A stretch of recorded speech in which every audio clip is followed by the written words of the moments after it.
क्योंकि काशी से तीसरी नामांकन प्रक्रिया, इस तरह से कहना चाहिए इस चीज़ को, उसमें शामिल हुए। और बहुत सारे लोगों ने प्रधानमंत्री का आभार भी व्यक्त किया कि इस मौके के लिए उन्हें चयन किया गया। विश्व के सर्वाधिक लोकप्रिय नेता के रूप में प्रतिष्ठित प्रधानमंत्री मोदी के नामांकन प्रक्रिया के जो चारों प्रस्तावक थे वो भी बेहद उत्साहित और खुश नजर आया। और संजय सोनकर जी ने, जैसा आपने सुना, उन्हें कहते हुए कि आज सुबह उन्हें सूचना दी गई थी, वो जिला के महामंत्री हैं, एक छोटे से कार्यकर्ता को प्रस्तावक के तौर पर, और वो भी भावी प्रधानमंत्री के तौर पर जिसे प्रस्तुत किया गया है उसके प्रस्तावक के तौर पर उनका चयन किसी आश्चर्य से कम नहीं था। लालचंद कुशवाहा, बैजनाथ पटेल, गणेश्वर शास्त्री द्रविड़, ये चारों के चारों प्रस्तावक उस वक्त मौजूद रहे। और नामांकन के बाद एक बार फिर से एकजुटता की ये तस्वीरें लोगों के अभिवादन के साथ, और जिस तरह से मदन जी ने कहा कि ये आत्मविश्वास से भरी हुई भी तस्वीरें हैं। एक लंबा सफर यहां प्रधानमंत्री ने तय किया है। 2014 में पहली बार वाराणसी से सांसद बने थे और इसके बाद 2019 में भी ऐतिहासिक जीत हासिल की थी, और आज एक बार फिर तीसरी बार वाराणसी से इतनी नामांकन पर्चा उन्होंने दाखिल किया है, और भी ज्यादा आत्मविश्वास और उत्साह के साथ उनके चेहरे पर वो उत्साह, वो खुशी, वो ऊर्जा बरकरार है। और साथ में देश भर से जुटे उनके सहयोगी, ये तमाम दिग्गज कद्दावर नेता प्रधानमंत्री के नामांकन जो उनकी प्रक्रिया है उसमें हिस्सा लेने के लिए पहुंचे। प्रधानमंत्री आज बैठक भी कर रहे हैं कार्यकर्ताओं के साथ, और एनडीए की भी बैठक हो रही है। जो लगातार रणनीति बनाने का सिलसिला है अजय, मेरे ख्याल से वो जारी रहता है। यहां पर किस तरह से जो हम देखते हैं, लगातार यहां पर हम देख रहे हैं मदन मोहन जी, इस बार भी जो चुनाव को लेकर हमने देखी काफी अग्रेसिव कैंपेनिंग यहां पर हमने देखी। तमाम पॉलिटिकल पार्टीज के स्टार प्रचारक दिग्गज मैदान में कूदे। प्रधानमंत्री का जबरदस्त रोड शो, रैलीज देश के कोने कोने में। किस तरह से आपको लगता है कि एक अब चौथा चरण बीत चुका है, कल उसके मतदान प्रतिशत भी सामने आए, लगातार सबकी कोशिश है जो वोटिंग परसेंटेज है उसको बढ़ाने की, और कल भी हमने देखा जिस तरह के आंकड़े सामने आ रहे हैं, श्रीनगर में जिस तरह की वोटिंग हुई बदलाव के बाद, क्या लगता है आपको इस दिशा में जाता हुआ? और साथ ही जितना उत्साह और ऊर्जा यहां पर लीडर्स के बीच में नजर आ रही है, जितनी अग्रेसिवनेस, उतनी ही ताबड़तोड़ रैलियों के बाद उतनी जोश और उत्साह, वो जो रैलियों का हुजूम था वो वोटर्स की लिस्ट में कतारों में तब्दील होता आपको दिख रहा है? देखा, अगर हम बात करें तो 380 सीटों पर चुनाव हो चुका है, लेकिन अगर हम देखें उत्तर प्रदेश, बिहार, पश्चिम बंगाल, ये जो बड़े राज्य हैं, यहाँ पर कम से कम आधी सीटें अभी भी चुनाव के लिए बची हुई हैं। तो उत्साह, और ये भी देखें कि अगर हम कल का जो फेज देखें तो वोटिंग अच्छी हुई है उसमें, और जबकि गर्मी का लगातार बढ़ रही है, इसके बाद भी वोटिंग अच्छी हो रही है। तो इसका मतलब ये दर्शाता है कि लोगों में जो उत्साह कम नहीं हुआ, वो बढ़ रहा है, पहले की तुलना में बढ़ रहा है। शुरू में ये कहा जा रहा था कि वोटिंग परसेंटेज थोड़ा कम नजर आ रहा है, इस बार शायद लोगों में उत्साह नहीं है। एक तो ये बात अब निरर्थक साबित हो गई कि लोगों में उत्साह नहीं है, लोगों में काफी उत्साह है। दूसरी तरफ जिस तरह से हम देखें कि प्रधानमंत्री खुद भी रोज कई रोड शो कर रहे हैं, कई जनसभाएं कर रहे हैं, और इतनी भयानक गर्मी में भी दिन रात एक करके काम कर रहे हैं, मेहनत कर रहे हैं, चुनावी जनसभाओं को संबोधित कर रहे हैं। कल रात भी हमने वाराणसी में देखा कितना बड़ा रोड शो प्रधानमंत्री का हुआ था। तो मुझे लगता है कि उत्साह में कमी न नेताओं की तरफ से है, न प्रधानमंत्री की तरफ से है, न मतदाताओं की तरफ से है। तो अगले जो 3 फेज चुनाव के बाकी है, तो मुझे लगता है कि उन तीनों फेज में भी चुनाव का जो परसेंटेज है वो अच्छा रहना चाहिए। जबकि हम 2019 में देखें तो शुरुआती फेज में मतदान अच्छा हुआ था, बाद के फेज में धीरे धीरे थोड़ा कम हुआ था, लेकिन इस बार हम देख रहे हैं कि शुरुआती फेज में थोड़ा कम हुआ था, बाद में वो इंप्रूव होते जा रहा है।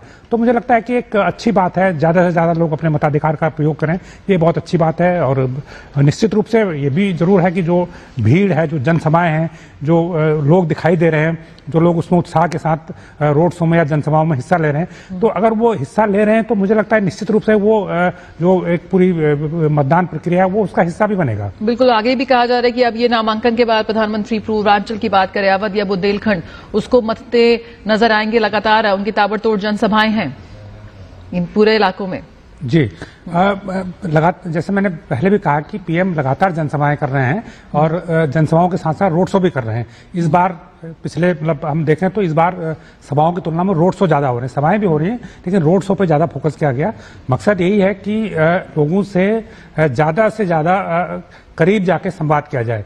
तो ये माना जाता है कि एक जनसभा में बहुत सारे लोग आते हैं, बहुत लंबी जगह होती है, जो आगे बैठे होते हैं वो तो एक झलक देख लेते हैं, जो बहुत पीछे होते हैं उनको कुछ दिखाई नहीं देता, खाली सुनने को ही मिलता है। जबकि रोड शो में लोगों को लगता है कि हम आमने सामने एकदम खड़े हैं और कई बार हाथ भी मिला लेते हैं, कई बार कुछ इशारों में भी बात हो जाती है।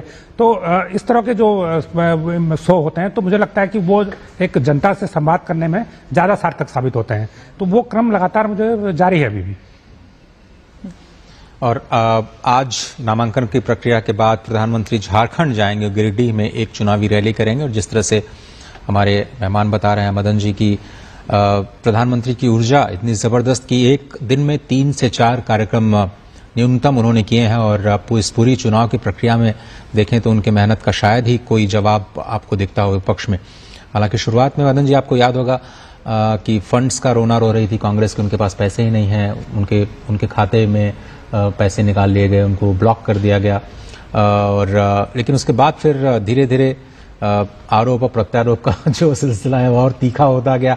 और रैलियां उधर से भी हमने देखी, विपक्ष ने भी बहुत जोर लगाया, लेकिन प्रधानमंत्री की जो ऊर्जा है वो भी इस उम्र में वाकई उसकी एक दूसरी मिसाल फिलहाल तो नहीं दिखाई देती पूरे अगर भारतीय राजनीतिक परिदृश्य को देखें तो। नहीं, ये बिल्कुल हमेशा जब भी चर्चा होती है, चुनावों की चर्चा होती है, लोग बात करते हैं तो उसमें हमेशा ये कहते हैं कि एक इतने उम्र के आदमी किस प्रकार जो दिन रात एक करके चुनावी सभाएं कर रहे हैं। बाकी शामिल हो रहे हैं, हम तस्वीरों में देख सकते हैं इस वक्त गृह मंत्री अमित शाह, एकनाथ शिंदे, भाजपा अध्यक्ष जेपी नड्डा, उत्तर प्रदेश के मुख्यमंत्री योगी आदित्यनाथ, चिराग पासवान, तमाम जो देश भर के विभिन्न प्रदेशों के मुख्यमंत्री, केंद्रीय मंत्री, सांसद, विधायक, सभी दिग्गज इस वक्त काशी वाराणसी में मौजूद हैं।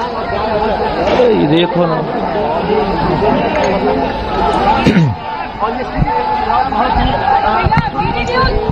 तो कहते हैं कि तस्वीरें बोलती हैं और ये तस्वीर भी कई चीजें एक साथ बोले। मदन जी क्या कहना चाहेंगे? कई सारे चेहरे और एकता की एक बार फिर से एनडीए के एकता की आवाज काशी की धरती से। हाँ, बिल्कुल एकता भी है और इसमें आत्मविश्वास भी झलक रहा है। और मुझे लगता है कि ये आत्मविश्वास इसी बात का है कि हम फिर से एक बहुमत से एक एनडीए 400 पार के जो हमारा नारा है उसके हिसाब से फिर सत्ता में आ रहे हैं, ये आत्मविश्वास झलकता है।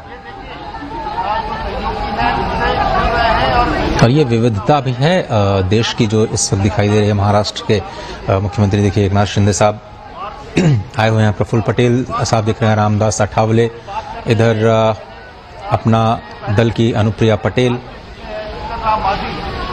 तस्वीरों में दिख रही हैं।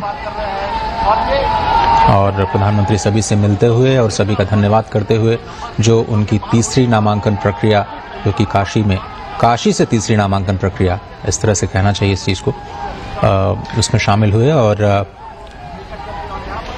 बहुत सारे लोगों ने प्रधानमंत्री का आभार भी व्यक्त किया कि इस मौके के लिए उन्हें चयन किया गया। विश्व के सर्वाधिक लोकप्रिय नेता के रूप में प्रतिष्ठित प्रधानमंत्री मोदी के नामांकन प्रक्रिया के जो चारों प्रस्तावक थे वो भी बेहद उत्साहित और खुश नजर आए। और संजय सोनकर जी ने, जैसा आपने सुना, उन्हें कहते हुए कि आज सुबह उन्हें सूचना दी गई थी, वो जिला के महामंत्री हैं, एक छोटे से कार्यकर्ता को प्रस्तावक के तौर पर, और वो भी भावी प्रधानमंत्री के तौर पर जिसे प्रस्तुत किया गया है उसके प्रस्तावक के तौर पर उनका चयन किसी आश्चर्य से कम नहीं था। लालचंद कुशवाहा, बैजनाथ पटेल, गणेश्वर शास्त्री द्रविड़, ये चारों के चारों प्रस्तावक उस वक्त मौजूद रहे। और नामांकन के बाद एक बार फिर से एकजुटता की ये तस्वीरें लोगों के अभिवादन के साथ, और जिस तरह से मदन जी ने कहा कि ये आत्मविश्वास से भरी हुई भी तस्वीरें हैं। एक लंबा सफर यहां प्रधानमंत्री ने तय किया है। 2014 में पहली बार वाराणसी से सांसद बने थे और इसके बाद 2019 में भी ऐतिहासिक जीत हासिल की थी। और आज एक बार फिर तीसरी बार वाराणसी से इतनी नामांकन पर्चा उन्होंने दाखिल किया है। और भी ज्यादा आत्मविश्वास और उत्साह के साथ उनके चेहरे पर वो उत्साह, वो खुशी, वो ऊर्जा बरकरार है। और साथ में देश भर से जुटे उनके सहयोगी, ये तमाम दिग्गज कद्दावर नेता प्रधानमंत्री के नामांकन जो उनकी प्रक्रिया है उसमें हिस्सा लेने के लिए पहुंचे। प्रधानमंत्री आज बैठक भी कर रहे हैं कार्यकर्ताओं के साथ और एनडीए की भी बैठक हो रही है। जो लगातार रणनीति बनाने का सिलसिला है अजय, मेरे ख्याल से वो जारी रहता है। यहां पर किस तरह से जो हम देखते हैं लगातार यहां पर हम देख रहे हैं मदन मोहन जी, इस बार भी जो चुनाव को लेकर हमने देखी काफी अग्रेसिव कैंपेनिंग यहां पर हमने देखी। तमाम पॉलिटिकल पार्टीज के स्टार प्रचारक दिग्गज मैदान में कूदे। प्रधानमंत्री का जबरदस्त रोड शो, रैलीज देश के कोने कोने में। किस तरह से आपको लगता है कि एक अब चौथा चरण बीत चुका है, कल उसके मतदान प्रतिशत भी सामने आए, लगातार सबकी कोशिश है जो वोटिंग परसेंटेज है उसको बढ़ाने की, और कल भी हमने देखा जिस तरह के आंकड़े सामने आ रहे हैं श्रीनगर में जिस तरह की वोटिंग हुई बदलाव के बाद।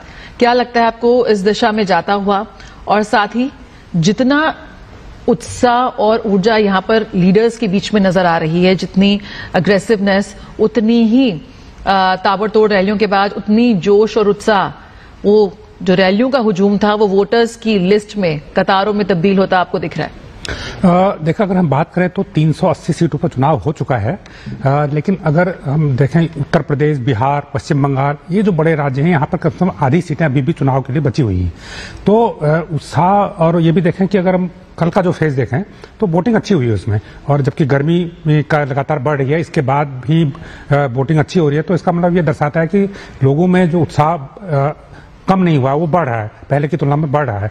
शुरू में ये कहा जा रहा था कि वोटिंग परसेंटेज थोड़ा कम नजर आ रहा है, इस बार शायद लोगों में उत्साह नहीं है। एक तो ये बात अब निरर्थक साबित हो गई कि लोगों में उत्साह नहीं है।